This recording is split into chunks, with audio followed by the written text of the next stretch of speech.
Salmo 33. Este salmo comienza como terminó el 32. Si ustedes van al versículo último del Salmo 32, es el mismo del versículo 1 del 33. El salmista comienza con un canto de alegría, y de hecho el salmista estaba un poco agradecido, motivado, estaba contento, feliz en el Señor. David probablemente fue el escritor de este salmo, y en el Salmo 32, 11, el salmista dice las mismas palabras en este versículo, el versículo 1. Dice el versículo: regocíjate en Yahvé, usted es justo, la alabanza le favorece a los justos. En primer lugar, vemos que en el versículo 1, David está hablando con creyentes, no está hablando con inconversos. Noten de que David se refiere en dos oportunidades a los creyentes, a los salvos. Él les dice justos. Y no está hablando aquí de la justicia que proviene del hombre, sino de la justicia imputada a través del sacrificio de Jesucristo. Él está hablando del rescate que Cristo paga por alguien que no lo merece, pero que es auxiliado en la redención y pagado un precio por él, y es rescatado, y Dios lo declara justo en ese momento. Él está hablando de estas personas.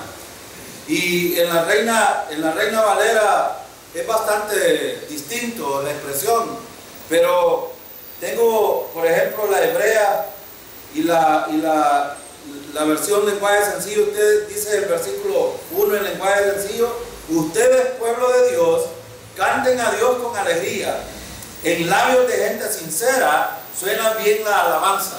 Noten de que hay dos direcciones para hablar de la palabra justa o justo.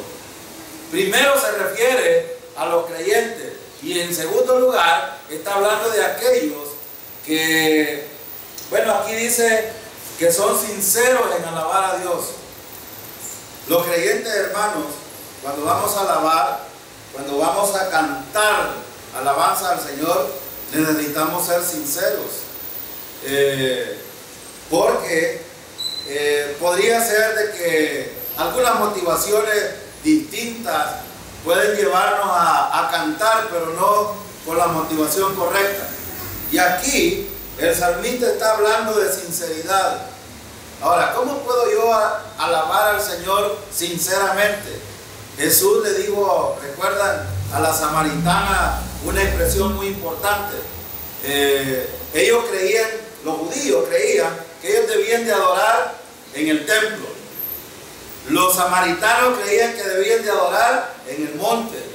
Y Jesús les dijo, Dios anda buscando verdaderos adoradores que le adoren en espíritu y en verdad. Ahora, ¿qué significa esto? Primero, que la adoración y la alabanza a Dios debe de ser, en primer lugar, conforme a la verdad. Es decir, si nosotros estamos cantando una iglesia que predica la verdad, y de repente ven, espíritu ven, y que estamos pidiendo que el espíritu venga, ya no hay concordancia en esto. Pero también el salmista no solo se queda ahí. El salmista nos dice que debemos de entender que lo que vamos a hacer debe de ser según la verdad. Pero también él dice que debe de ser una expresión interior del espíritu. Es decir, debe de ser una acción espiritual. Cuando David escribe esto, él está tratando de hacer notar, en primer lugar, que a Dios le gusta que le alaben. En segundo lugar, el salmista está diciendo la actitud que un creyente debe de tener al adorar. Y número 3, quiero decir algo que a veces no nos gusta o no entendemos. ¿Por qué? Pero el salmista va más allá de la adoración. Hermano, solo cuando estamos felices debemos de adorar. No. El salmista dice, hay que adorar, pero miren el versículo dice, ustedes pueblos de Dios, canten a Dios ¿cómo? Con alegría. Con alegría. Pero yo quiero decir algo aquí que es bien importante. Hay algunas veces que somos aguados para cantar, y eso es verdad. Pero ¿significa eso que no estamos cantando con alegría? No, no necesariamente. Lo que pasa es que cada uno de nosotros tenemos el don para cantar con una voz que resuene al oído de los seres, a fin de que se oyen entonados. Yo, por ejemplo, si me ponen a cantar canto con doble voz, es decir, con primera, segunda y tercera, a mí me cuesta. Pero no es tanto aquí que si yo estoy entonado o desentonado, sino la actitud es lo importante. De eso está hablando el salmista. Pero es que, hermano, usted no entiende que yo estoy afligido. ¿Qué dijo Pablo y Santiago? Si alguno está afligido, cante alabanza. Hermano, no solo en las bonanzas debemos de adorar al Señor. Es más, ¿cuándo es que debemos de estar gozosos nosotros? Todo el tiempo. Todo el tiempo. Y el salmista está recordando a través de esto. Los creyentes debemos de cantar al Señor con alegría. Y Él está hablando a los creyentes. Pero también dice que esa adoración debe de ser sincera. En el versículo 2 vemos otro asunto importante. Dice, alaben a Dios con himnos y con música de arpas. Hay, por ejemplo, 3 instrumentos que mencionan en la Reina Valera. Aquí no los menciona uno, arpa. Es probable, algunos escritores dicen que es probable que David era un músico y él tocaba el arpa. Es probable, o es probable también que dentro de la adoración del rey existía este tipo de instrumentos. Ahora, quiero hacer una comparación entre lo que muchos allá afuera, yo escuché una predicación una vez de sobre todo los adventistas son los de la luz del mundo. Ellos dicen de que adorar, por ejemplo, con guitarra, con instrumentos musicales, con cualquiera que sea, es pecado. Ahora, si el rey David, este siervo de Dios, recomienda aquí a los creyentes adorar con trompeta, con arpa, con salterio y decacordio. El decacordio, hermano, a veces yo cuando oí esto con decacordio pensaba de que era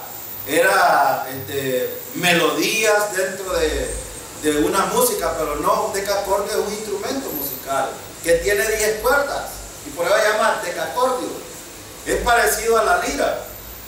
Entonces, si el salmista está diciendo esto, ¿podemos adorar al Señor con instrumentos musicales? Claro que sí, claro.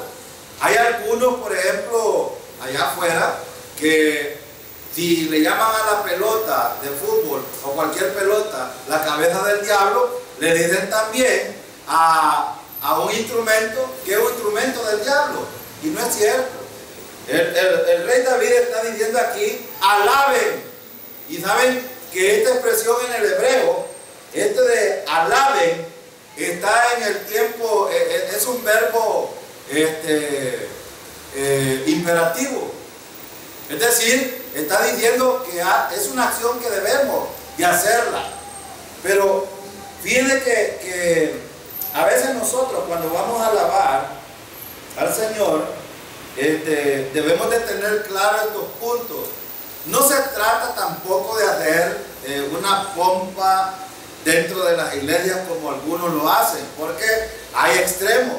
Hay los que piensan que esas cosas son del diablo y hay otros que lo hacen exageradamente. Voy a mencionar, por ejemplo, algunos rockeros hoy en día que hacen, por ejemplo, mega conciertos y que lo único que hacen incitar al pueblo de Dios a hacer cosas que no convienen en el Señor. Ustedes han oído, por ejemplo, de este cantor, parece que es colombiano, Alex Campos. Alex Campos, cuando hace un show, ¿saben qué es lo que hace? Pone a saltar y a gritar a la gente. Es más, estuve hace un tiempo en un concierto de él, donde tiraban orines, agua, se quitaban la camisa y era un desorden realmente. Entonces hay como, por ejemplo, extremos dentro de la música. No se trata tampoco de que porque vamos a usar instrumentos musicales, Dios está llamando al desorden. No se trata de eso. Las cosas deben de ser ordenadas también. Cuando el salmista está recomendando aquí, alaben a Dios con himnos y con música de arpa, le está diciendo que debe de haber un orden establecido para adorar. ¿O es Dios un Dios de desorden? No, el Espíritu Santo no va a llevar a la gente a brincar, a saltar, a gritar, a decir cosas. No, Él los va a llevar a decir las palabras correctas para poder adorar al Señor. Recuerden, ¿cuál es el enfoque de la adoración aquí? Es Yahvé, es el Señor. No somos nosotros, es nosotros hacia el Señor, no expresiones de emociones y sentimientos. Ahora, versículo 3. Alábelo con buena música, cántele canciones nunca antes escuchadas y lance gritos en su honor. Te estoy diciendo esto porque lo que dije anteriormente acerca de los gritos, la danza, el saltar y hacer desorden, no tiene nada que ver con lo que dice David aquí. Ahora, ¿a qué se refiere con los gritos en esta versión David? Quiero leer esta versión hebrea. Miren lo que dice el versículo 3. Canten a Él un canto nuevo, hagan música con sonido alto. No está diciendo pónganse a gritar, porque algunos literalmente toman esto. Gritar no es sinónimo de dar aullidos o decir expresiones equivocadas dentro de la adoración. Él está hablando de un canto que sea, ¿cómo puedo decir? Fuerte. Es más, en el Apocalipsis, en Daniel y en otros pasajes se menciona acerca de que los creyentes vamos a cantar un canto nuevo en el reino milenial. Y no solo en el reino milenial, sino en la eternidad también. Ahora, no me pregunten qué canto es este. Realmente yo no lo sé. Pero sí, lo que está diciendo es, en primer lugar, la actitud con la que debemos de ser. Y en número 2, el enfoque a quién debe de ser dirigida la adoración. Y número 3, aquí está hablando de que la alabanza al Señor debe de ser en relación a una música y con sonido alto. Pero no debemos de equivocarnos en la dirección, porque desde aquí salen muchos desórdenes también. Ya les ponía yo el ejemplo de algunos cantautores. Conozco a otro cantautor, Dani Berrío. Muchas veces ha hecho conciertos donde la gente salta, grita y hace cosas. El salmista no se está refiriendo a gritar como muchas veces ha dicho, por ejemplo, el hermano Bed, o ustedes han visto, ¿quién vive? Y a su nombre. No está hablando de lanzar vivas y todo eso, no está hablando de eso. Está hablando de cantar alabanza al Señor con fuerza, en el sentido de que sea verdadero lo que se va a cantar. Que esa alabanza sea la verdad de Dios. ¿Y por qué? Porque ya vamos a ver en qué está enfocado David. Miren en el versículo 4. El versículo 4 dice David por qué debemos de cantar. Y fíjense, debemos de gozarnos los hermanos cuando vamos a exaltar al Señor, Sí. ¿Y por qué debemos de alegrarnos? Aquí va David a mencionar varias cosas. Miren en el versículo 4. David dice, debemos alegrarnos porque la palabra de Dios es recta. En primer lugar, debemos de entender que cuando vamos a alabar al Señor es por una motivación bíblica. ¿Ves? En relación a la palabra, no en relación a emociones o sentimientos de los creyentes. Es que la adoración no viene de lo externo, de la música o de las cosas que puedo ver, sino la adoración viene del Espíritu que me dicta la adoración hacia el Señor. Y por eso, miren en el versículo 4, porque la palabra de Yahvé es verdad y todas sus obras dignas de confianza. Entonces, ¿por qué debemos de gozarnos en la alabanza al Señor? Porque la palabra del Señor es verdad. Por eso, debemos de alabar al Señor porque lo que Él ha dicho es cierto. Y voy a poner algunos ejemplos. Hermano, ¿la salvación es verdad acerca de la fe en Cristo solamente? Claro que sí. El pago por el precio de los pecados fue suficiente con un sacrificio o hay algo más que hacer. Un solo sacrificio. ¿Es verdad eso? Sí, y en eso debemos de gozarnos los creyentes, de alegrarnos los creyentes. Entonces, en otras palabras, hermano, versículo 1, 2 y 3, lo que el salmista está diciendo, alégrense, porque lo que el Señor ha dicho es verdad. Ahora, ¿qué le motiva a adorar a usted al Señor? ¿Le motiva la prosperidad que le ha dado el dinero? Algunos de nosotros, hermanos, podemos estar acabados y somos capaces de adorar al Señor. Este es el propósito. ¿Y sabe por qué? Porque sabemos que nuestra salvación es eterna y segura. Porque el pago de nuestros pecados fue pagado de una vez y para siempre. Porque estábamos camino al infierno y ahora Dios nos está preparando un lugar celestial con el Señor. Y eso es verdad. Y por eso el salmista dice, alégrense, porque la palabra de Yahvé es verdad. Y no solo eso, también dice, todas sus obras dignas de confiar.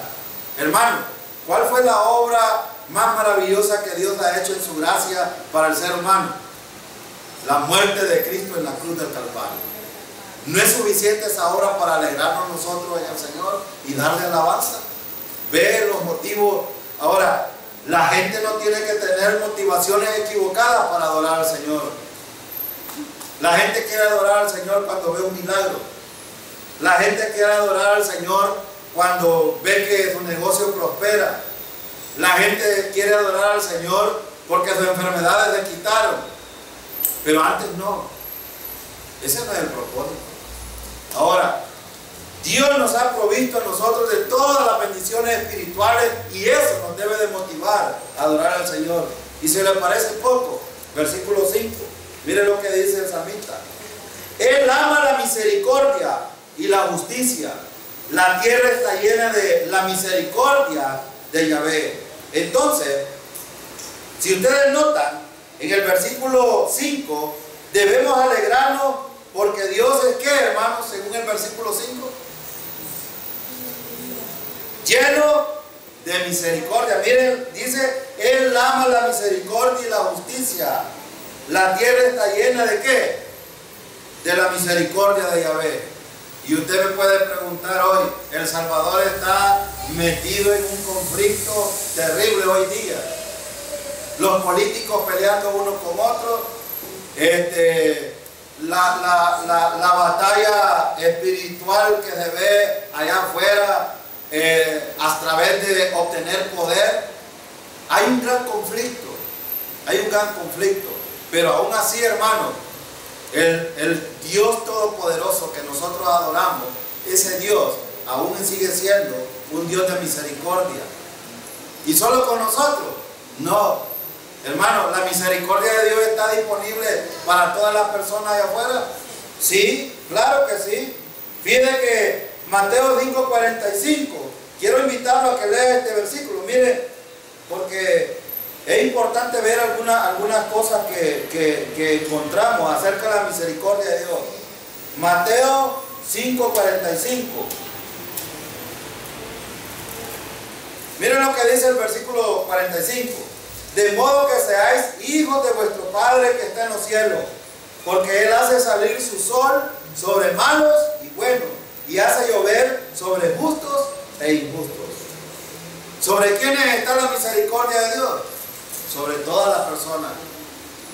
La gente dice, ¿y por qué será que Dios es tan malo que no quita esos problemas? La gente quiere ver la paz en esta tierra.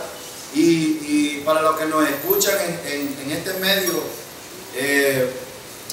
por internet, déjenme decirles de que las cosas van de mal en peor. Y en este mundo la maldad va a ir aumentando más y más y más. Y no va a haber paz aquí, porque Dios no ha prometido paz en este mundo. La paz la puede tener cada uno de las personas que confíen en el Señor a través de la misericordia que Él tiene con Él para salvarlo, porque Él quiere salvarlo. Pero la gente no quiere nada con Dios. Y voy a decir algo que a lo mejor a la gente le puede desenfocar, porque probablemente hay algunos católicos que nos escuchan, pero aún el Papa está lejos de Dios, hermano. Hoy anduvo una semana aquí por México y en todos los discursos que dijo nunca mencionó un versículo bíblico. ¿Qué significa esto? Que solo un ser motivacional que anda buscando un poco de populismo entre la gente, pero no anda persiguiendo que la gente sea salva realmente. No hay ningún mensaje de lo que yo he revisado de la cual hable acerca de la salvación por fe en Cristo solamente. Está parte de Dios. El pueblo de Israel también se ha apartado del Señor. Sí, hay un remanente fiel todavía que sigue confiando en el Señor, pero el Israel nacional se ha alejado del Señor. Y la iglesia también le pasa lo mismo. También a la iglesia le pasa lo mismo. Pero fíjense, hermano, a pesar de eso, Dios sigue teniendo misericordia. Y es lo que el salmista está diciendo en el versículo 5. Él ama la misericordia. Dios es el Dios de amor, pero también es el Dios justo. Fíjense que en el versículo dice, Él ama la misericordia y la justicia. Esto significa, hermano, de que Dios es amor, pero también es justo. Y da a cada quien lo que se merece. Punto. Y eso es indiscutible. Pero la tierra está llena de su misericordia y Dios quiere que la gente se salve. El problema no es Dios. Un día de esto, un hombre publicaba en las redes sociales algo. Yo publiqué un versículo que es Mateo 6:33. Y un hombre religioso que conozco de aquí de Guataquiagua escribió ahí: si tan solo los seres humanos pudiéramos aplicar esa verdad y convertirla en una práctica de vida, las cosas fueran distintas. Pero yo creo que él estaba dando como bocarada porque es un corrupto. Estoy hablando de un corrupto. Y este corrupto estaba diciendo eso. Y no solo dijo eso, sino que dijo: sería bueno cambiar algunos versículos de la Biblia para que sean más aplicables. Y le escribo yo: es que el problema no es la palabra.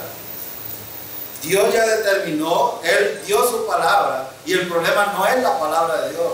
El problema somos los seres humanos. La gente quiere culpar a Dios de las cosas. Es que Dios no tiene ningún problema. Es más, Él mandó a su Hijo a morir en la cruz del Calvario para demostrar su misericordia y su gracia a la gente. ¿Y cuál es el problema?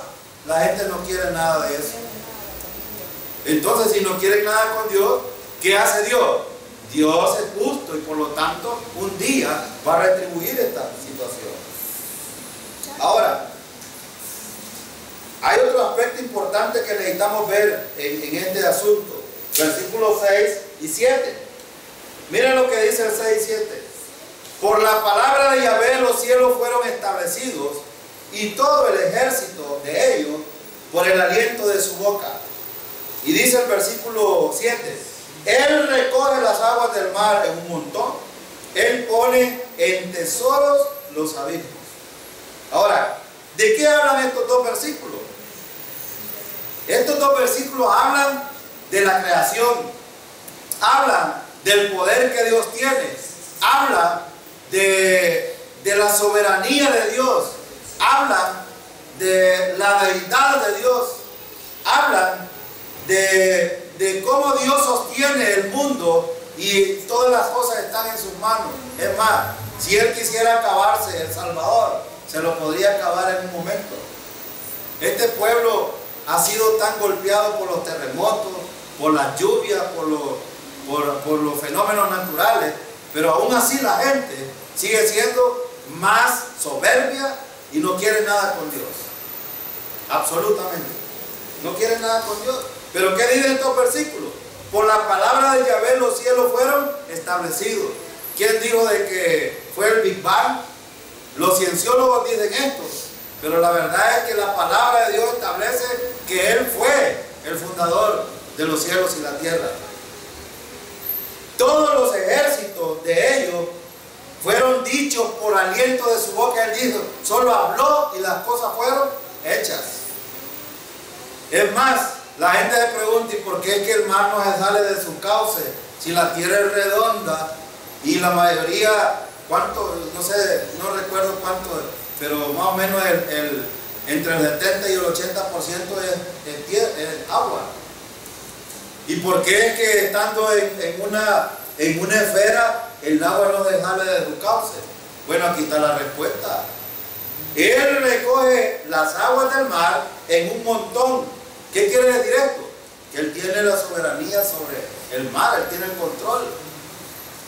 Él lo colocó ahí de tal manera de que no pueda salirse de ahí, a menos de que haya un fenómeno natural, a menos de que Él lo permita. Pero también dice, Él pone en tesoros los abismos. Ahora, David está diciendo aquí, hablando que nosotros tenemos propósitos importantes para alabar a Dios y debemos de alegrarnos en eso. Hermanos, cuando nosotros oímos hablar acerca de que los cielos fueron establecidos, todos los ejércitos de ellos por aliento de su boca, y la creación fue establecida por Dios y aún nosotros fuimos creados por Dios a imagen suya, esto nos debe de alegrar. Nos debe de alegrar también, porque esto indica dos cosas importantes. Número uno, que la humanidad está en sus manos. Y número dos, que si hoy nosotros somos hijos de Él, también Él tiene el control sobre nuestras vidas. No es eso lo que quiere decir David. Él está hablando de la soberanía. Ahora, veamos otro motivo por el cual debemos de alabar al Señor o adorarlo. Miren el versículo 8 y 9. Versículo 8 y 9. Miren lo que dice. Debemos alegrarnos porque es todopoderoso. Versículo 8 y 9 dice: toda la tierra tema a Yahvé, todos los vivientes estén temerosos de Él. Porque Él habló y fueron hechos. Él ordenó y fueron creados. Entonces, ¿por qué debemos de alegrarnos, hermano? Por el poder, por el todo poder que Dios tiene. Si Él solo habló, es más, a veces la gente, yo oía decir algo al hermano B del miércoles, en cuanto a que los hijos son herencia del Señor. Y a veces los padres olvidan esto. Y ayer creo que fue que escuché esto del hermano B. Es importante ver, hermanos, de que nadie de lo que ha nacido es producto de la casualidad. Porque aún los hijos de ustedes pueden pensar que cuando están fracasados, cuando fracasan algo, no encuentran cabida ni rumbo a las cosas. Pero fíjense que aquí dice: toda la tierra tema a Yahvé. Él está hablando de una plenitud. Es decir, todo hombre debe de temer al Señor. Ahora, ¿de qué estamos hablando aquí? La palabra temer a Yahvé significa respetarlos. Ahora yo le pregunto, ¿respeta el universo al Señor? No. El ser humano no respeta a Dios. ¿Pero se hace pasar por hijos de Dios? Sí. Pregúntenle al Papa si todos somos hijos de Dios. Pero ¿por qué es que entonces Jesús hizo la distinción entre los hijos del diablo y los hijos del Señor? Hay una gran diferencia, porque no todos. Juan 1:11 que dice, a los suyos vino y los suyos no le recibieron. Versículo 12, mas a todos los que le recibieron, a los que creen. Es decir, que hay un grupo que cree en el Señor, que le recibió y que por lo tanto Él le da potestad de ser hechos hijos de Dios. Cuando alguien recibe a Jesús como su Señor, recibe a Cristo como su Salvador, que Él pagó el precio por nuestros pecados, que Él fue a la tumba para garantizar que Dios iba a resucitarlo de ahí y que la resurrección garantiza a nosotros nuestra redención también. Y eso es muy importante. Y si alguien cree eso, entonces llega a ser parte de la familia de Dios. Pero los que no son hijos de Dios. Punto. Ahora, ¿y por qué estoy hablando de esto? Porque precisamente el grupo que no teme al Señor son aquellos que son comparados con los impíos. Y usted me puede decir, ¿y por qué dijo eso, hermano? Porque la iglesia teme al Señor, hermano.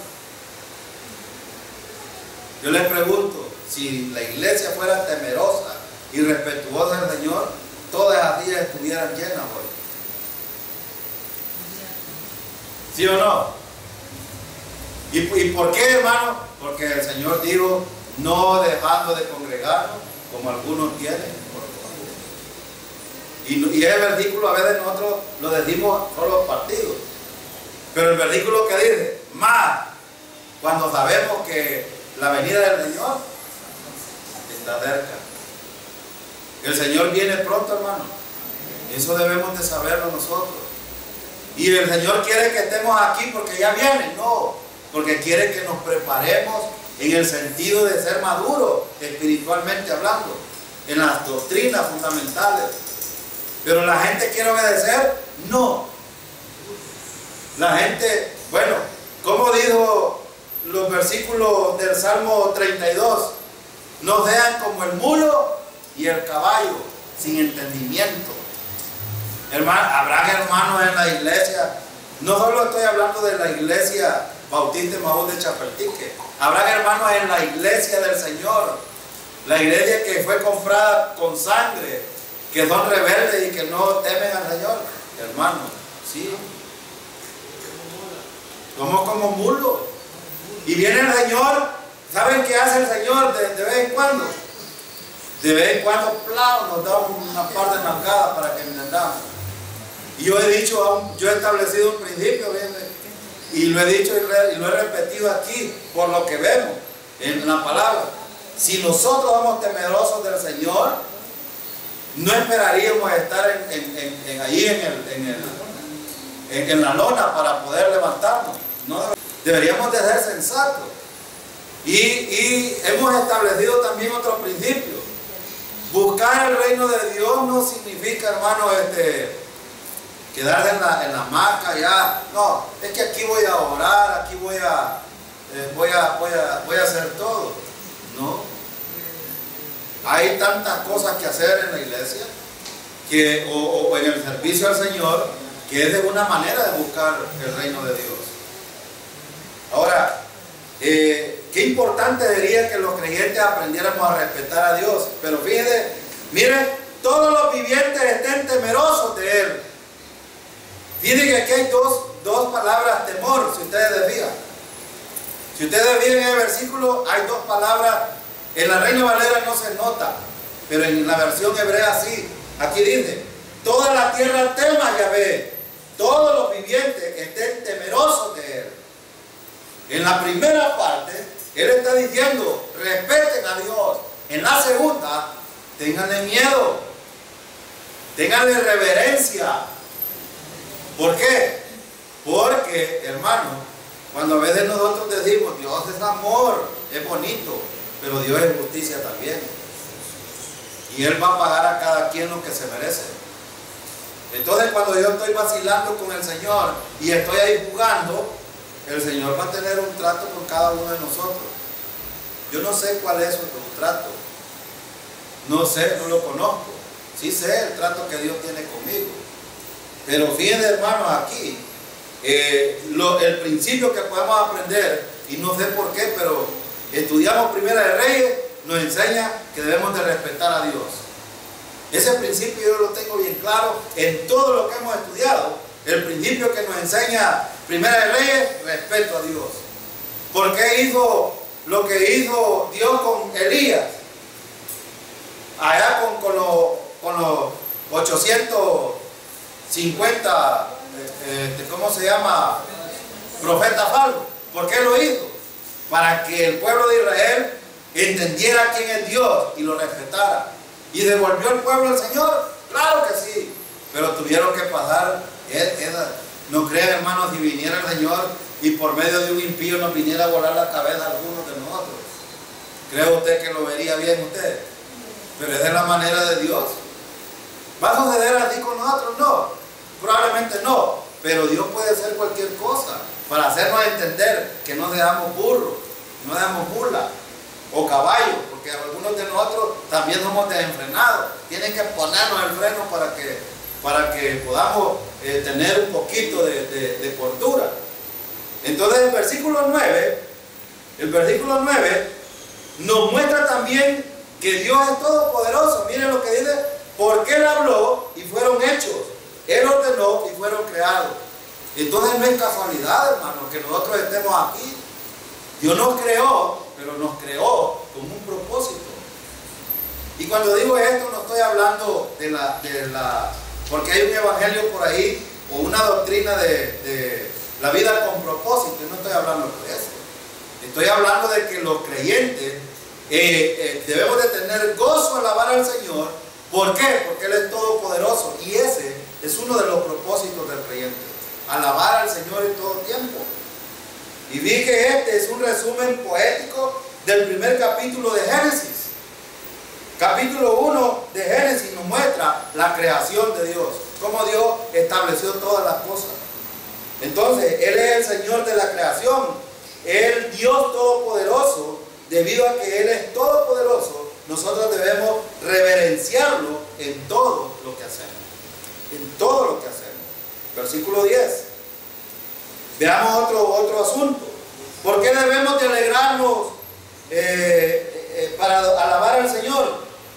Porque su sabiduría y su conocimiento. Miren, por la sabiduría de Dios y el conocimiento. Miren lo que dice el versículo 10.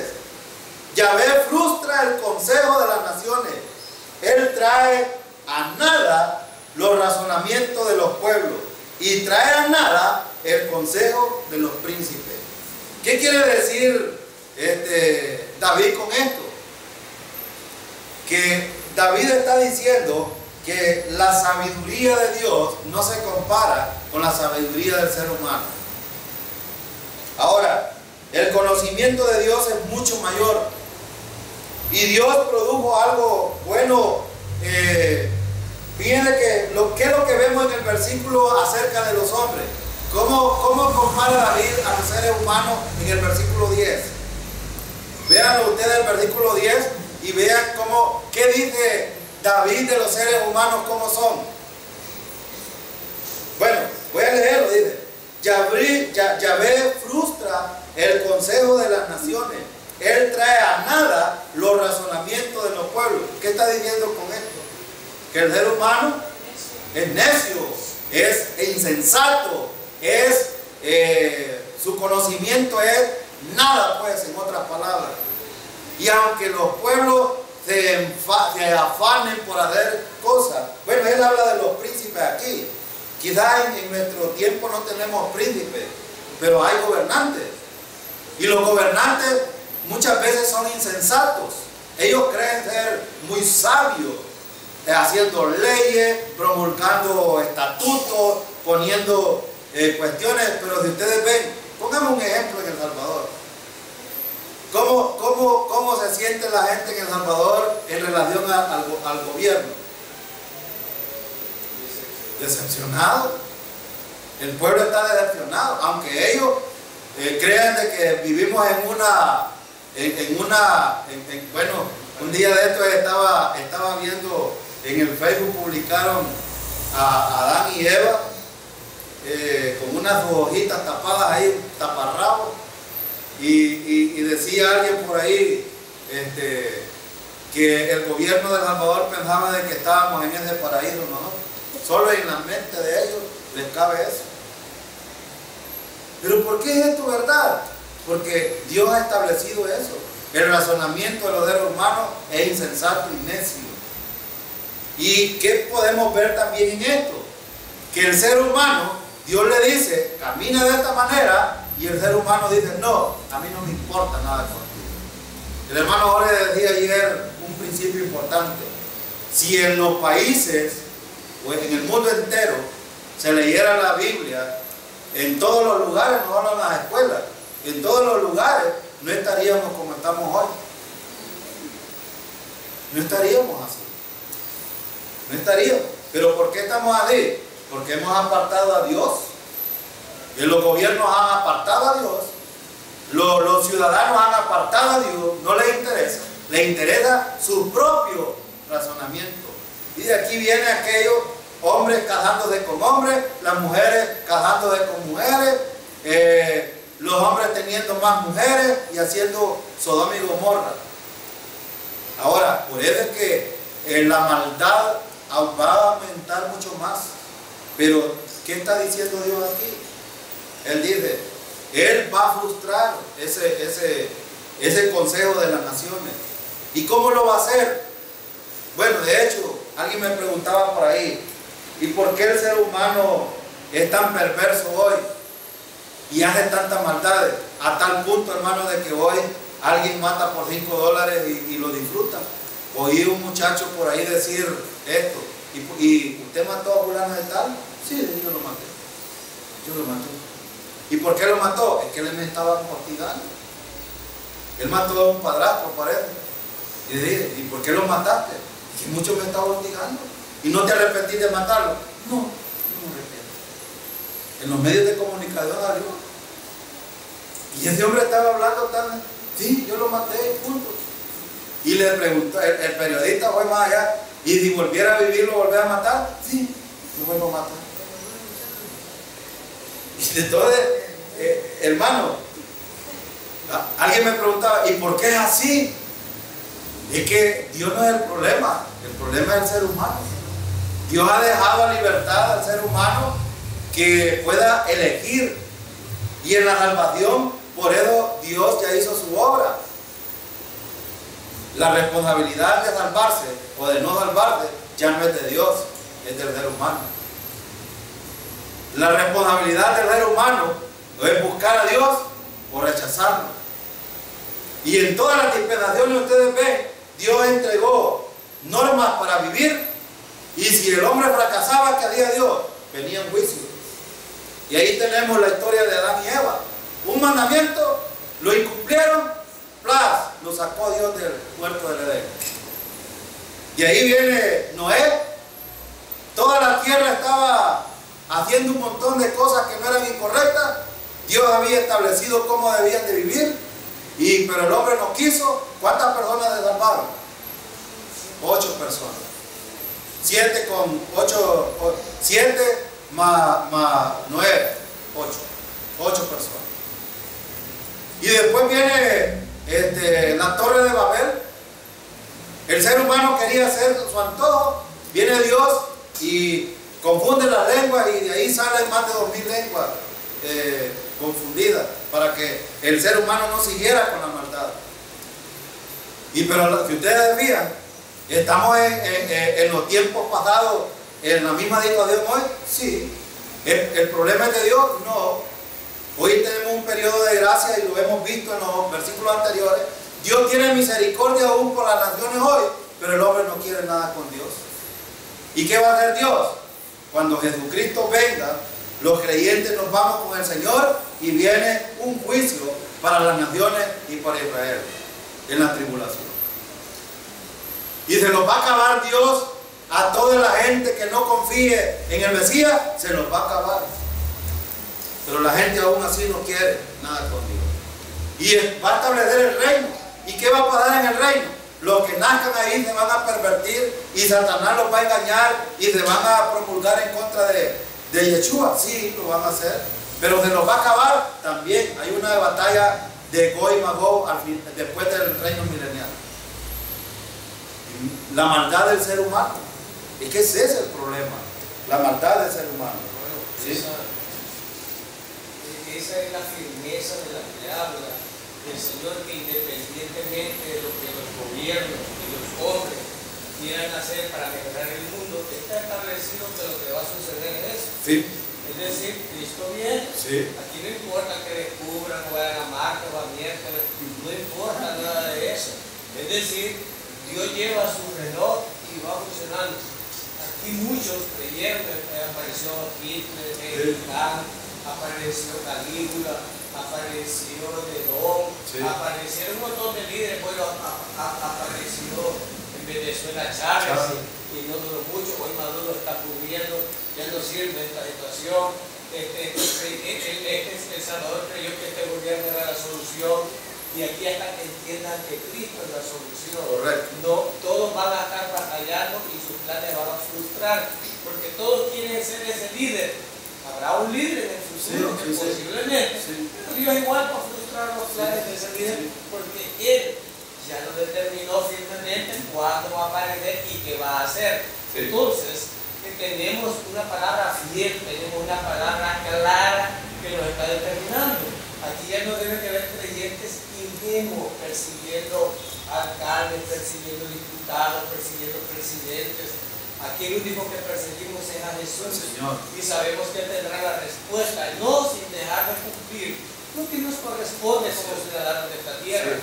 Pero esa firmeza que David está aclarando allí, esa frustración, se demuestra una y cada vez más. Como tú dices, en mi país creíamos que esto iba a ser la alternativa y nos agarramos y nos dimos en los dientes. Que estábamos con los otros, nos dimos en los dientes. Sí. Aquí Cristo es la única solución. Sí. No hay. Sí. Entonces, vamos dando cosas contra el aguijón y ese es el problema. Pero, imagínate, alguien podría decir, alguien hace 3.000 años estaba hablando de lo que hoy está sucediendo. Sí. El Espíritu Santo, cuán firme es la palabra. Sí. Sí. Está hablando de quién creó los cielos y la tierra.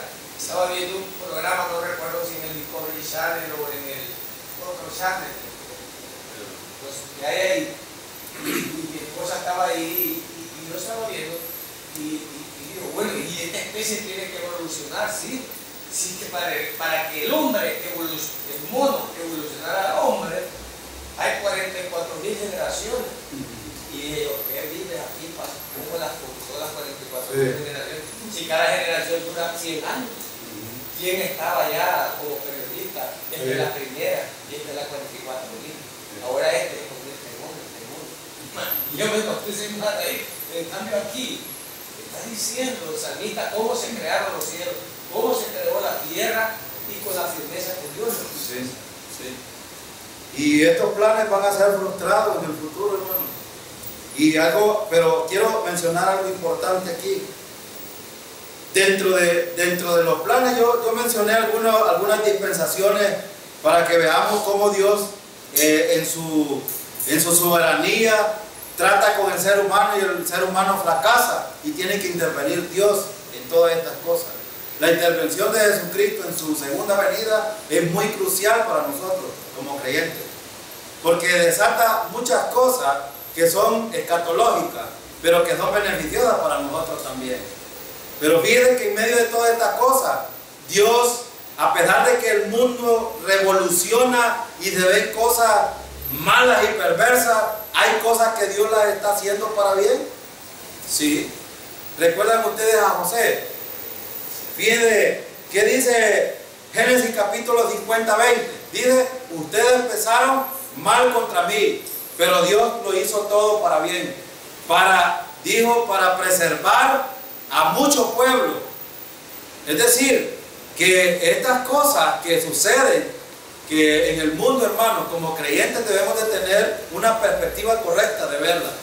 Si los gobiernos, si los ciudadanos están convulsionados y está aumentando la maldad, nosotros debemos de saber que hay algo importante que Dios está haciendo en medio de todas estas cosas con la iglesia. Y ya hemos visto, por eso es que debemos de alegrarnos nosotros, hermanos. En la alabanza del Señor es la alegría y el gozo de los creyentes por varias razones, ya lo vimos. Dios es misericordioso, Dios es un Dios de gracia y aún sigue dispensando gracia y misericordia para nosotros, que a pesar de lo convulsionado que está el mundo, a nosotros nos protege, nos guarda y nos sustenta cada momento, y esto es bueno. Estamos atribulados, dijo Pablo, pero no vencidos, no vencidos. Y esto es la perspectiva que debemos de tener como creyentes. Ahora, versículo 11. Ahora, hermanos, en medio de estas dificultades necesitamos confiar en el Señor. Claro que sí. Eso es lo que necesitamos hacer, seguir dependiendo del Señor. Versículo 11. Debemos alegrarnos por la fidelidad de Dios. Mire el versículo 11. Dios es fiel, hermano, y esto es lo más maravilloso. Y por eso debemos de darle alabanza al Señor. Pero el consejo de Yahvé permanece para siempre. Los pensamientos de su corazón, de generación en generación. ¿Cómo dice la Reina Valera?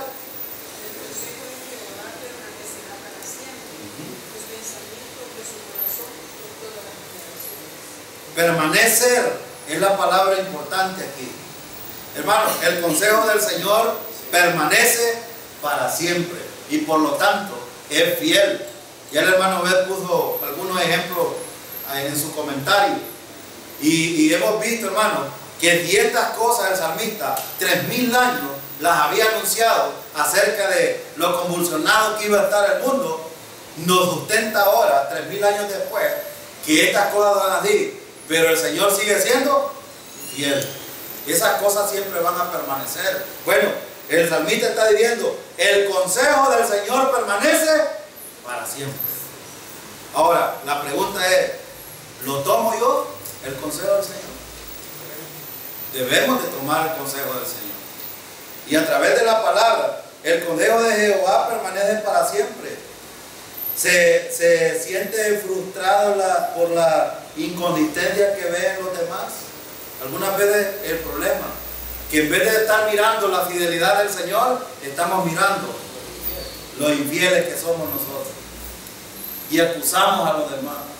Ayer les decía yo a los hermanos sobre un pastor, un ex pastor que tuvo un problema de incesto, que lo han desechado, la gente no lo ve muy bien, y él me dice, usted tiene valentía de buscarme y hablar conmigo. Y le digo yo, sí, porque el Señor no lo desecha a usted, y si Él no lo desecha, yo no puedo desecharlo y no voy a ir a acusarlo. Ese hombre, a pesar del pecado que cometió, ¿podía salvarse? Claro que sí. Y Dios es fiel, hermano, pero en la cabeza de los hermanitos de ahí no les cabe. Ese hombre está condenado, le dijeron. Su mismo hermano le dijo, tú ya no tienes oportunidad, estás condenado. El problema es que el ser humano anda mirando la paja del otro creyente, en vez de mirar la gran viga que uno tiene en nuestros ojos. Y sobre los ojos espirituales, peor. Nos frustramos nosotros cuando vemos, la gente, hermano, se frustra cuando ve los malos testimonios de los creyentes. Se frustra. Pero aquí es donde es importante enseñar a la iglesia acerca de esto. Nosotros no debemos de mirar, ya el hermano ve en un comentario decía, ¿a quién debemos de mirar pues? Necesitamos de mirar a Cristo, que Él pagó por nosotros de una vez y para siempre. Él es fiel y su palabra se mantiene fiel. Dios dijo que ese sacrificio era suficiente y terminaba con el problema del pecado y la enemistad del ser humano con el hombre y nos reconciliaba a través de Jesucristo. Y eso es verdad, y eso es lo que está diciendo aquí. El consejo del Señor es fiel. Dejemos de estar mirando a los demás, hermanos. Pero esto es importante. La palabra siempre nos va a declarar el problema que nosotros tenemos. Y esto es lo que necesitamos mirar, el consejo del Señor. No mirando a nuestro alrededor. Es más, Pablo dijo, dejen de mirar hacia atrás ustedes. A veces algunos de nosotros seguimos mirando a nuestra vida pasada y nos frustramos por esa vida. No, hermano, levantémonos de ese sueño que tenemos y sigamos adelante mirando a nuestro Redentor, porque Él sí es fiel. Y en esa fidelidad nosotros estamos tomados. No es que nosotros nos hemos agarrado de Él, porque algunos así enseñan. Agárrense del Señor, hermano. No. Es que la fidelidad del Señor consiste en que Él nos tiene en sus manos y de ahí no podemos caernos. Podemos caernos en las manos del Señor, pero no de las manos del Señor, que es muy distinto. Y esto es muy importante. Ahora, otro asunto importante necesitamos verlo en el versículo 12 al 15. Fíjense en los versículos 12 al 15. Debemos alegrarnos por la gracia de Dios. Miren el versículo 12. Bendita es la nación cuyo Elohim es Yahvé, el pueblo que Él escogió como propia su herencia. Bendita la nación. Dios bendice a las naciones que tienen respeto a Dios, hermano. Sí. Si El Salvador fuera respetuosa de Yahvé, seríamos una nación distinta. Pero Dios nos sigue bendiciendo a pesar de eso, sí. Y a los creyentes mucho mejor. Y eso que es, hermano, de que Dios nos bendice a nosotros, porque lo merecemos. No, es por su gracia, es por su misericordia. Y por eso debemos regocijarnos en el Señor. Cuando alabamos al Señor, lo alabamos por eso, porque Él es un Dios de gracia. Miren el versículo 13. Yahvé mira desde el cielo, Él mira a todo ser humano. ¿Y qué creen ustedes que piensa Dios? Este ser humano es perverso y maligno, pero a pesar de eso, dispensa misericordia y gracia. Y miren en el 14, desde el lugar donde habita, Él observa todo el que habita en la tierra. Y el 15, Él solo, quien formó los corazones de todos ellos y entiende todas sus obras. Me gusta esta expresión porque dice, entiende todas sus obras. ¿Entiende Dios por qué que estamos amolados hoy, hermano? Él lo entiende. Ahora, ¿por qué? Yo voy a repetirle algo que ya había dicho anteriormente en otro estudio. Un hombre en Nicaragua me preguntó, ¿y por qué Dios no termina con estos problemas? Niños muriendo, ancianos muriendo, la delincuencia. Miren cómo está convulsionado. Y le digo, porque para quitar esas cosas, tiene que quitarnos a todos nosotros también. Que el problema es que el ser humano se cree que es muy bueno. Hermano, ¿entiende Dios que somos perversos? Sí. ¿Y por qué no nos ha quitado, nos ha cortado de la tierra? Porque Él es un Dios de gracia, hermano. Si no nos da lo que merecemos es porque nos tiene todavía misericordia el Señor. Si nosotros evaluáramos nuestra vida, hermano, siendo sinceros con el Señor, ¿cómo nos evaluamos? Mal, hermano. Somos malos. Hay que aceptarlo. Pero a pesar de lo malos que somos, Dios nos muestra su misericordia. Y por eso el versículo 15 dice, Él entiende todas sus obras. Entiende Dios que por pecadores, por malos, hacemos las cosas, pero aún así Él nos tiene misericordia. Veamos otro punto. Versículo 16 y 17. Miren el 16 y 17. Un rey no es salvado por el tamaño de su ejército, y un gigante no es liberado por su gran fuerza. Confía en el caballo para seguridad, confiar en el caballo para seguridad es vano, ni es liberado por su gran poder. Entonces, ¿cuál es el principio importante aquí? Hermanos, debemos de adorar al Señor y alabarlo por la salvación de las personas. Fíjense que aquí el versículo, el salmista, el versículo 16 y 17, la gente confía en el poder político, en el poder económico, en el ejército, en otros poderes. Pero miren qué dice el salmista: un rey no es salvado por el tamaño de su ejército. Entonces, ¿cómo es salvado? ¿Cómo era salvado David? David entendía esto. ¿Cómo era salvado David? Porque él, hermano, en vez de confiar en él tenía ejércitos grandes, caballos poderosos, tenía armamento poderoso, que en ese tiempo eran flechas, lanzas, escudos, carruajes. Ese era ¿cómo se llama? Armamento, pues, que usaba para las peleas. Pero dice él, un rey no debe de confiar en eso. Y esto nos dice a nosotros, que dejemos de confiar, hermanos, en el mismo ser humano. La Biblia dice que maldito el hombre que confía en el hombre. Y también dice que un gigante no es liberado por su gran fuerza. No es por eso. Pero fíjate, también dice, confiar en el caballo para seguridad es vano. Y si nosotros aprendemos, hermano, en el contexto en el que estamos, confiar en el político, confiar en el dinero, confiar en el alcalde, confiar en cualquier poder, eso es vano, no es nada. Pero miren en el versículo, ni es liberado por su gran poder. Pero miren el 18, miren el 18.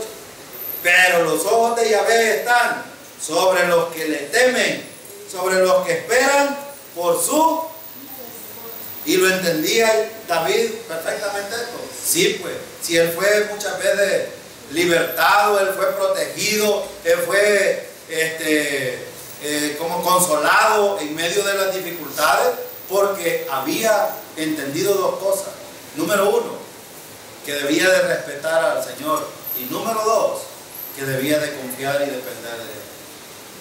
Y esa es la vida del creyente también.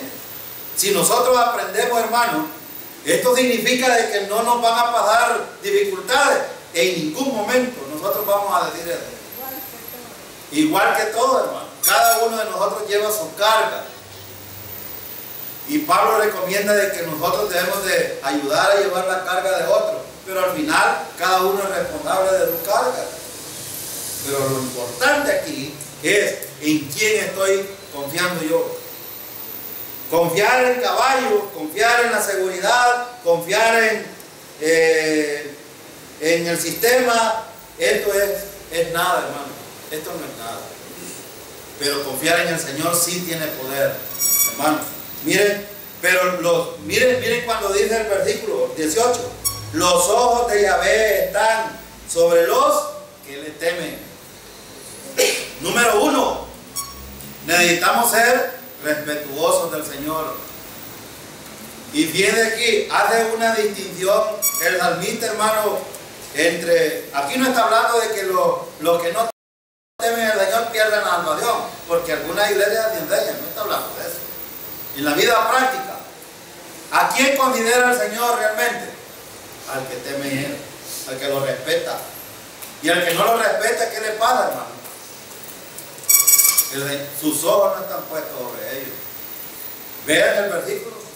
Yo no voy a mentirle, pero el versículo dice, pero los ojos de Yahvé, esto significa que los que tienen puesta su mirada en otras cosas, el Señor no pone su mirada en ellos. ¿Por qué? Porque ellos no están dependiendo de Él. Pero los que temen en el Señor y confían en Él, los ojos de Él están puestos. Entonces, si usted es uno de ellos, hermano, el Señor tiene fijada su mirada en usted. ¿Y para qué? Bueno, veamos los versículos finales. Versículo 19. Mire, ¿para qué tiene los ojos puestos el Señor? Para rescatar sus almas de la muerte y mantenerlos vivos durante hambruna. Pregunto, hermano, ¿puede el Señor libertar a un creyente de la maldad de los enemigos que quieren matarlo? Claro, claro que sí. Esta es una promesa aquí. Y si usted confía en el Señor y es de los que respetan al Señor, el Señor lo va a libertar, a pesar de que lo quieran matar, lo va a hacer. Por eso, hermano, es que necesitamos seguir dependiendo del Señor. Que vengan hambrunas, no importa, el Señor nos va a sustentar. Que vengan dificultades al país, no importa. Que el gobierno está en problemas, no importa. La promesa del Señor es que Él nos va a rescatar las almas de muerte y mantenerlos vivos durante sucedan todas estas cosas. Ahora, versículo 20, 21, 22. Nuestras almas esperan en Yahvé. Él es nuestra ayuda y escudo. Entonces, ¿a quién debemos de buscar, hermano?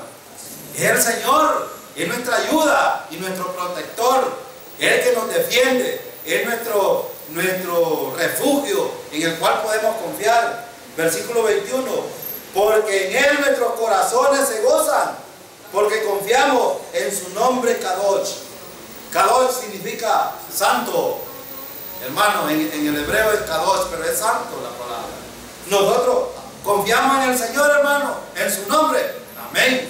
Confiamos en ese Señor, en el Señor Todopoderoso, en el que nos describe David, que hizo todas las cosas y Él tiene en sus manos todas las cosas. Y termina el versículo 22. Tu misericordia, oh Yahvé, esté sobre nosotros, porque ponemos nuestra esperanza. Miren, dos cosas importantes para finalizar. David dice, no venga usted con faltas de respeto al Señor diciéndole, Señor, te reclamo que me des lo que yo te pido. No está diciendo eso. ¿Qué busca David aquí? Misericordia. Solo el que es capaz de entender su posición delante del Señor es capaz de buscar la misericordia del Señor. Y el Señor la va a dar, hermano. Claro que sí. David lo entendía. Tu misericordia, Yahvé, esté sobre nosotros, porque ponemos nuestra esperanza en ti. ¿Qué es lo que necesitamos hacer? Pedir misericordia al Señor, pero también necesitamos confiar en el Señor, depender del Señor. Entonces, concluimos pues en un principio general, que lo que David está mostrando aquí es que los creyentes debemos de ser, en primer lugar, gozosos en medio de las dificultades, y en medio de las dificultades, alabanza al Señor, por lo que Él ha descrito en toda el capítulo 33. Pero número 2, seguir dependiendo del Señor en nuestra vida cristiana. Ese es el énfasis. Y el Señor tratará con nuestras dificultades. Claro que sí. Eso no le quepa duda a usted. El Señor lo hará. Hermano, ¿ves? Puede despedir. ¿Sí? ¿Sí? No sé.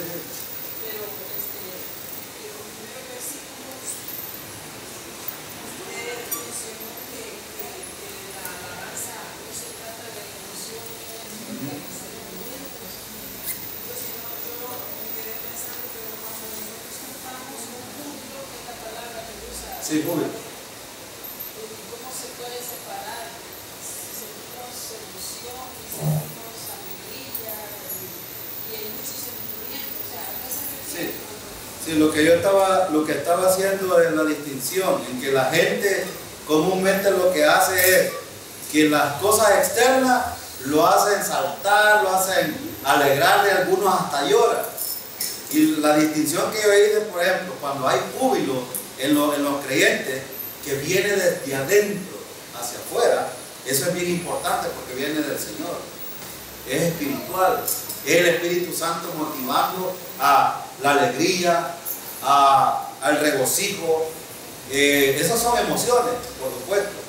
Pero no significa que los creyentes no podemos emocionarnos a exaltar al Señor. Pero ¿de dónde viene la emoción? De entender de que el Señor tiene misericordia para nosotros, que Él ha sido un Dios de gracia y que esa gracia nos hace regocijarnos y alabar al Señor. Es muy distinto que un tambor, una arpa o un grupo o un cantante me emocione a mí para alabar al Señor.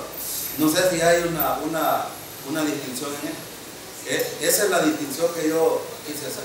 uno ama, o sea, son Sí. cosas intrínsecas. Sí. Sí. Claro.